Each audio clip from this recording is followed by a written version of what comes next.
மழை நேரத்தில் வீட்டிலேயே பட்டாணி மாங்காய் சுண்டல் செய்து சாப்பிடுங்கள்.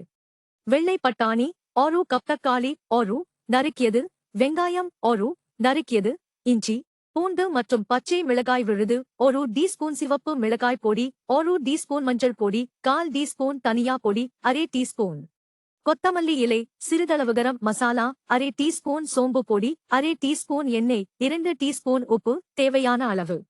பட்டாணியை 6 மணி நேர ஊறவிட்டு 2 விசில் விட்டு வேக வைத்து எடுக்கவும். மிக்சியில் பச்சை மிளகாய், இஞ்சி, பூண்டு, தக்காளி, வெங்காயம் அரைத்து எடுத்துக் கொள்ளவும்.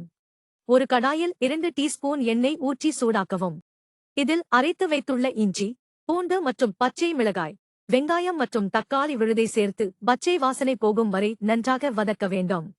பின்னர் மஞ்சள் பொடி, மிளகாய் பொடி, தனியா பொடி, சோம்பு பொடி மற்றும் கரம் மசாலா சேர்த்து நன்கு கிளறவும்.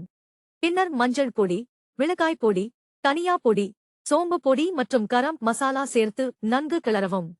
கொதிக்க ஆரம்பித்த உடன் வேக வைத்த வெள்ளை பட்டாணி சேர்க்கவும். உங்களுக்கு தேவையான பக்குவத்தில் கிரேவி தயாரானவுடன் கொத்தமல்லி இலைகளை தூவி அடுப்பை அணைக்கவும்.